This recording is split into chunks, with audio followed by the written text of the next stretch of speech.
Ayon po kanina mga kababayan, doon po sa press conference nitong si Attorney Claire Castro, palasyo po nanindigan mga kababayan na di umano kung ano po ang nangyari dito kay Digong Duterte sa kanyang paghuli, ganun din po ang gagawin mga kababayan ng palasyo dito po kay Bato de la Rosa at Bongo kapag meron na pong warrant of arrest. Sa madaling sabi mga kababayan, uubusin daw ang mga Duterte block sa Senado.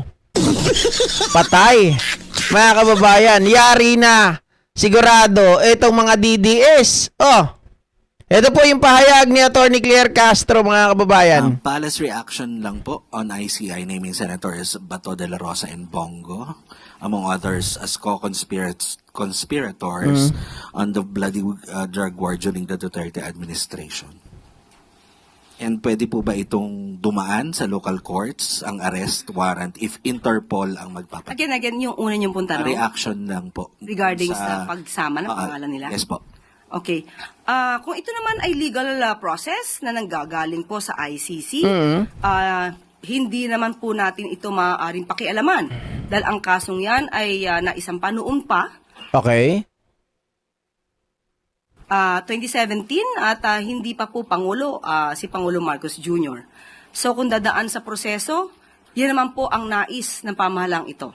Ang ginagawa ng pamahalang ito ay dumadaan lahat sa proseso. Correct. Ma'am, kung idadaan sa kung hindi na dumaan sa local courts and yung arrest warrant, kasi Interpol po ang magpapatupad. Is it possible? Nagawa na po before.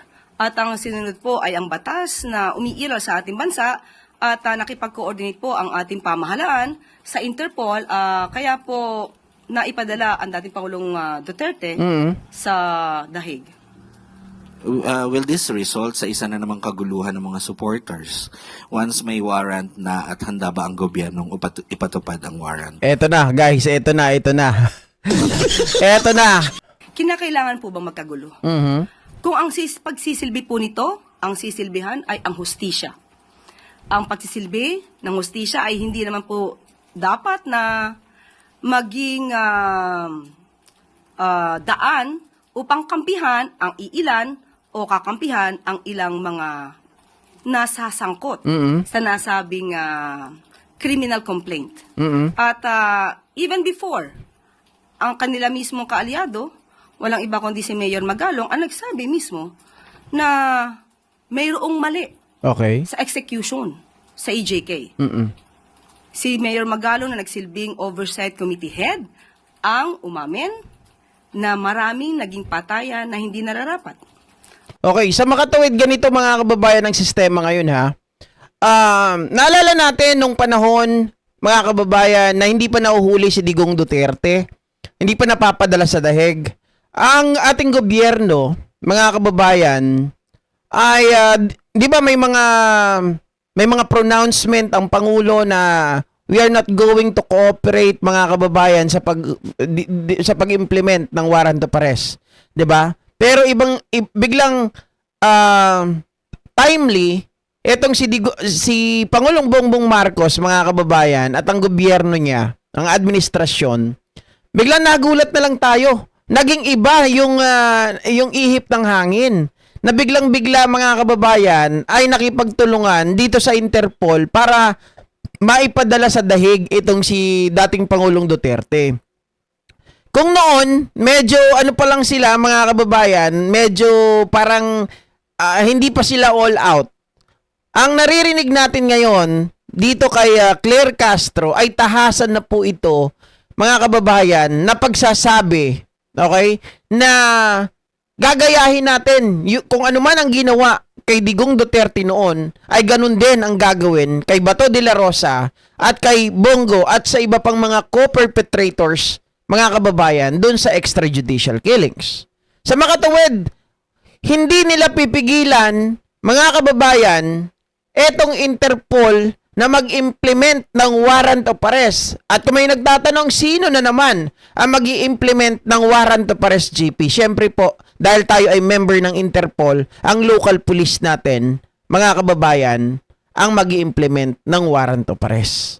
Okay? So, hindi po nila mga kababayan, hindi po nila pagtatakpan, hindi po nila itatago, or hindi po nila, mga kababayan, bibibihin itong mga DDS senator na to. Ha? Kaya nga po, sa takot ni Bato de la Rosa, hanggang ngayon ay hindi pa nagpapakita. 'Di ba? Inaasahan pa man din ang boto niya para magpalit di umano ng leader sa Senado, subalit ang lolo nyo, mga kababayan, natakot magpakita ang loko. 'Di ba? Ayun, mga kababayan, anong nangyari sa Senado? Oh, malungkot ang nasa minority na mga lolo at lola nyo. At ang ibang nasa listahan ay mga political rivalry. Di umano. Okay. At ito ay maling-mali. So, kung mismong isang Duterte Ay, Dayan. supporter sabing mali ang nagawang EJK, hindi po ba dapat na lamang na maimbestigahan po talaga kung sino dapat na managot? Okay, exactly. Sabi ni dito, Full Force. Si Josh Cruzado. We are out of Rome Statute already, so there's no need to go through the local court. They can be transported straight to the Hague, the way that it did to Tatay Digong. Tama po yun, mga kababayan. You know what? Kasalanan din ito ni Digong Duterte. 'Di ba? Kung hindi po siya, mga kababayan, kung hindi po sila, kasi ang ginawa nilang paraan, akala po nila maliligtas na sila once na kumalas tayo, 'di ba, sa Rome Statute. Dahil nga naman, mga kababayan, while tayo po ay kabilang sa Rome Statute o sa ICC, ay mas madali na si Digong Duterte ay makasuhan. Okay? Mapagbayad sa kanyang mga ginawa, mga ka-GPnatics. So, gumawa sila ng paraan. Ang ginawa nilang paraan, okay. So, ganito, kumalas tayo habang maaga. Pero mga ka-GPnatics, hindi nila alam ang outcome at ang consequences that na kahit tayo po, mga kababayan, ay kumalas na, it doesn't mean na hindi na po tayo o wala na po tayong responsibilidad para po makipagtulungan. Kasi ang sabi po, mga kababayan, ay ng ICC ay kahit tayo po ay kumalas na sa kanila. Okay? So syempre, from the time na tayo ay kumalas na sa kanila, wala na sila, hindi na sila makikialam sa atin. Wala na silang jurisdiction sa atin. But then again, mga kababayan, from the moment na tayo pa ay member pa ng Rome Statute, yun ang pinag-uusapan natin. So therefore, may responsibility tayo para po tumulong. Ano yung pagtulong na yon? Siyempre, mga kababayan, sa pamamagitan po, dahil tayo rin ay member ng Interpol, ay kailangan po nating ihatid yung mga tao na yon at hindi kailangan na tayo na dalin muna sila or padadaanin sa local court, mga kababayan, dahil hindi na nga po tayo member. So sila po ang may kasalanan talaga nun, di ba? And last na lang po, do you have a message sa mga supporters ng nila Senator Bongo, Senator Bato, para hindi na magkagulo at magkaroon ng kaguluhan? Hindi po dapat i-encourage ni Numan na magkagulo kung nagsisilbi lamang po ng valid warrant of arrest. Muli, ang kaso na isinampa, kung meron naman pong batayan, ay dapat lamang po madinggin. Para malaman natin, pareho naman po ito magiging hustisya sa dalawang panig. Hustisya sa mga di umanong naging biktima ng EJK, ng extrajudicial killings, at ito ay magsisilbi ring hustisya para doon sa naaakusahan. Kung mapapakita niyang wala naman siyang kinalaman at wala siyang kasalanan, maaaring magkaroon ng acquittal sa nasabing kaso.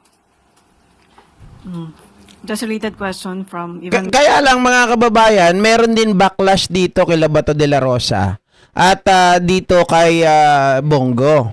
Kaya nga marami po nagsasabi na dapat itong si Bato de la Rosa at Bongo sumuko na lang. Bakit kanyo, mga kababayan?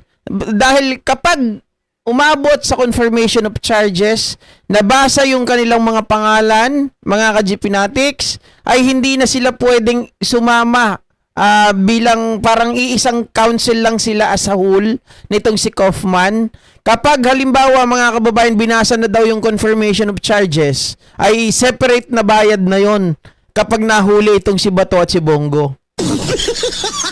So, kung nagbabayad si Digong ngayon, ang mga Duterte ng 150 million, mga kababayan, probably baka tumaas pa yan, ha? Pag itong si Bato de la Rosa at si Bongo ang nahuli naman. Naku, saan kaya kukuha ng pambayad ito mga to, no?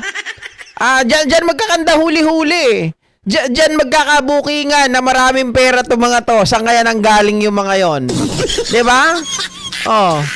Kung ako sa kanila, mga kababayan, total nangako naman sila, kaya lang iba naman yung ano ngayon nangyayari. 'Di ba? Na kaysa daw ito walang kinalaman, wala daw alam. Samantalang noon kahit saan mapunta si Tatay Digong, sasamahan ko siya. 'Di ba? Kung makukulong yung matanda, ako ang magiging tagaluto niya. Ngayon, nasan na? Sabi pa ng mga DDS, hindi po nagtatago si Senator Bato. Pinaglalaban niya lang po yung karapatan ng Pilipinas. Wow. Marina, GMA 7.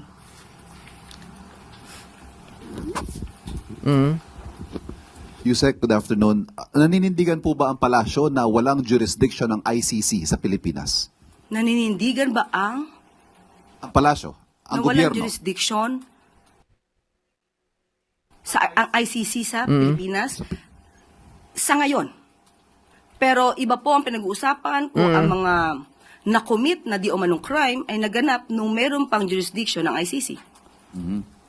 So, makikipagtulungan tayo sa Interpol but not with the ICC in the same way that we cooperated with the Interpol during the arrest of the former president. Ganun po mangyayari. Yun po ang nangyari before at yan din po ang mangyayari ngayon. Oo, mga kababayan, ayan ha.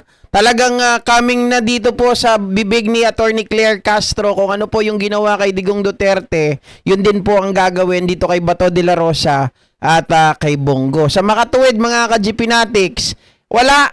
Talagang hindi na po yan mga kababayan dadaan pa rin sa local court dahil nga po we are not a member of the Rome Statute anymore. So ito yung consequences mga kababayan ng ginawa nitong si Digong Duterte sa pagkakaalis po natin sa ICC. Dahil kasi kung tayo ay member pa rin ng ICC, malamang sa malamang mga kababayan, hanggang ngayon, 'di ba? Hanggang ngayon baka marami nang umaharang kay Digong dyan sa local court natin para mailigtas siya. Pero iba ang naging sitwasyon. Di ba? Iba ang naging sitwasyon. No more jurisdiction at the moment. Di ba?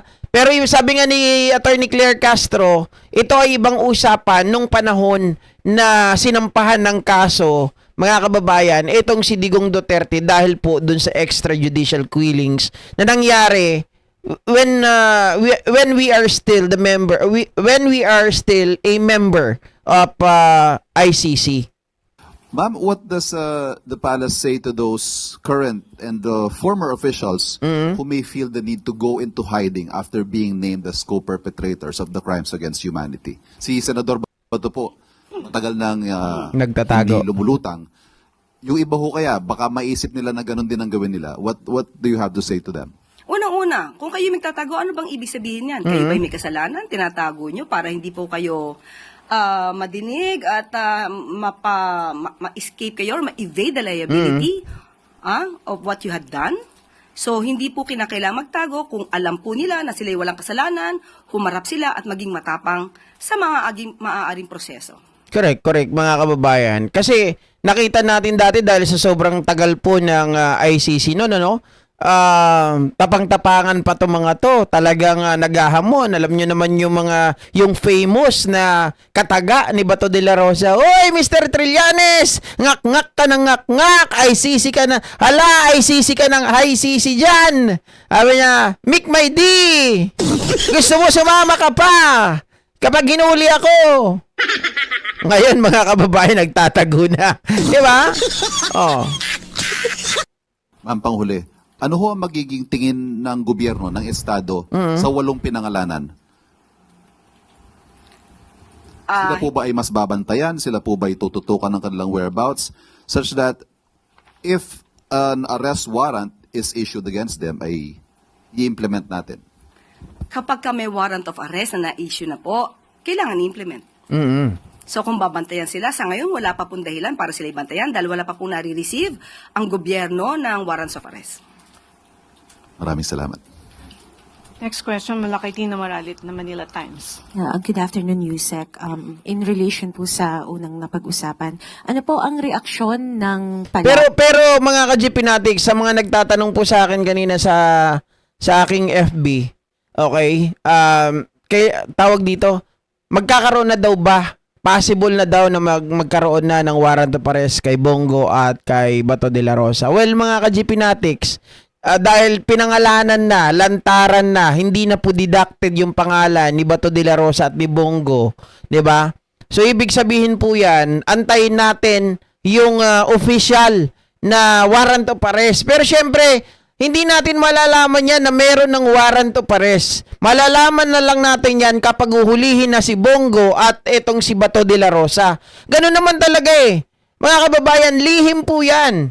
'Di ba? Lihim 'yan. Hindi nila pwedeng ipagkalat, oy, meron na talagang warrant of arrest. So ibig sabihin ba GP yung kay Boying Rimulya noon at yung kay Richard Haydarian, palagay ko draft pa lang 'yon. Draft pa lang 'yon. Hindi 'yun yung official talaga na warrant of arrest para kay Bato de la Rosa. Pero ngayon na pinangalanan na, ay talagang hindi ka na mag-aatubili. Hindi ka na po magdadalawang isip na at any given time ay magkakaroon na ng warrant of arrest ang mga ito. So, magkakagulatan na lang yan. Parang yun nangyari kay Pangulong Duterte, mga kababayan. sa sinabi ng PDP Laban over Oo. the weekend that the Marcos admin is quote-unquote enabling such derogation of our sovereignty and attempting to divert attention from the massive corruption scandal, kaya naisama sila Senator De La Rosa and Senator Go as co-perpetrators in Duterte's ICC case. Unang-una po, bakit naman sasabihin na nagda-divert na naman ang attention? Hindi ito diversion. Dahil matagal na po ang kasong ito na nakasampa sa ICC. Hindi pa nga po si Pangulong Marcos Jr. ay naisampa na ito. That's a nonsense question, mga kababayan. Sa totoo lang, bakit mo sasabihin na ito ay misdirection, 'di ba? Kasi unang-una, mga ka-GP natics, tama yung sinasabi ni Atty. Claire. Matagal na ito eh. Hindi pa nga Pangulo si Pangulong Bongbong Marcos. At wala pong say si Pangulong Bongbong Marcos sa desisyon ng ICC. 'Di ba? Kumbaga, ang gobyerno natin, since mga kababayan tayo ay member ng Interpol, tayo lang ang implementing body. Wala tayong say. Ang gobyerno natin wala tayong say sa desisyon ng ICC. Bakit nila sasabihin na ito ay mga kababayan? 'Di ba? Ang labo naman. Hindi pa nga po Pangulo dahil matagal na po ang kanon. Dahil divert na naman ang attention. Hindi ito diversion. Dahil matagal na po ang kasong ito na nakasampa sa ICC. Oo. Hindi pa nga po si Pangulong Marcos Jr. ay naisampa na ito. So hindi po dapat ipahid sa ating Pangulo at sa gobyernong ito kung nagkaroon man po ng findings patungkol dyan ang ICC dahil wala naman pong impluensya ang ating gobyerno sa Correct. International Criminal Court. Baka sasabihin na naman nila, Atty. Claire, nagbayad na naman ang Pangulo sa ICC. Mga kababayan. Diba? Yan yung pinapalabas nila eh. Binayaran kasi. Nakita namin dito. Si Saldico naghatid ng pera sa ICC. Uritana. At kung sasabihin nila na diversion, unang-una, uulitin ko po ulit. Mismong si Mayor Magalong ang nagsabing meron siyang report Correct. patungkol dito at siya mismo ang Oo. naggalit sa mga generals habang sila may command conference. So even before, meron ng findings na mali ang ginawa sa EJK. So mas maganda po, bilang kayo'y taga-media, hanapin niyo po kay Mayor Magalong yung nasabi niyang report. Ma'am, on another topic po, ano po ang reaksyon ng palasyo sa sinabi ng Chinese Embassy kay Okay. Well, yung usapin mga kababayan na yung tinuturo ni Attorney Claire si Mayor Magalong, marami tayong mahahalungkat doon. Kasi mga kababayan, coming from the horse's mouth, it was Mayor Magalong who said that na talagang mga kababayan, di ba? Kasama siya doon sa pagpaplano nung time na yon. At alam niya yung mga nangyayari. So, kung may tatanungin dito, si Mayor Magalong talaga, kung magsisinungaling to, mga kababayan, i-bash natin ng i-bash. Diba? Siya naman talagang umamin eh. Sabi ko nga, napanood ko yan, yung kumpleto na yan na pinagmamalaki niya itong si Digong kay ano ata yun eh. Nakalimutan ko kung kay Karen Jimeno ata yung kausap niya nun. Paulit-ulit din yan na kino-content ni Attorney Claire, mga kababayan, para itong si Mayor Magalong ay hindi makadakdak na makadakdak, di ba? Ang dami niyang mga aligasyon. Siya mismo nagsasabi na hindi maganda. Maraming mga pangyayari doon na wala na talaga sa hulog yung implementation ng extrajudicial killings, di ba? Oh. Sabi ni Ardayan, hindi nga mag-gets yan ng DDS PIC Pilipino na 2017 pa yung kaso ni Nina Sentry at victims. Sino president ng 2017? Di yan gets ng DDS PIC. FILS. Oo, Ma'am Georgette Reyes, correct. Dito lang naman sa Pilipinas, yung merong nangyayaring bayaran. 'Di ba? Pagdating doon sa ICC, Diyos ko, mga kababayan, baka gusto nyong mangyari kapag nagbayad ka doon, buong Pilipinas ang mahihiya talaga. Baka mapahiya. 'Di ba? Kung mambabribe sila. Kaya nga hindi makaporma yung mga Duterte doon sa ICC. Kasi sila yung tipong hindi nababayaran. Kasi nga, mga ka-GP natin, isipin po nyo pa lang halimbawa, dito kinasuhan si Digong Duterte sa Pilipinas. Palagay nyo, makukulong yan o makikita nyo yan na nakakulong ngayon? Hindi. Diba? Hindi nyo yan makikita na nakakulong ngayon. Baka mga ka-GP Natics, kasama yan sa naninira kay Pangulong Bongbong Marcos, lagi yan nandun sa mga rally. Ganyan ang gagawin yan. Oh. Takot pala sa kulong, unfair, bato, bongoloid. Kala ko ba walang iwanan kay Digonyo? Ano yun? Pang ano lang, pang media mileage lang. Walang iwanan. Sabi ni Josh Cruzado, bribing won't work here, no. Saan po yung location nyo, Sir Josh Cruzado? Nasa ano kayo? Europe?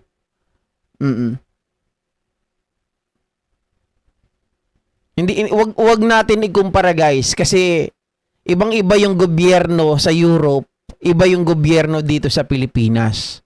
Nakita na lang natin 'Di ba? Nakita na lang natin, talagang ibang-iba. Marami dito mga nalalagyan. Ultimo custom, ultimo mga kababayan yung tawag dito. Yung mga humahawak ng mga dayuhan, nakalimutan ko na. Oh, diyan marami. Maraming mga nababayaran.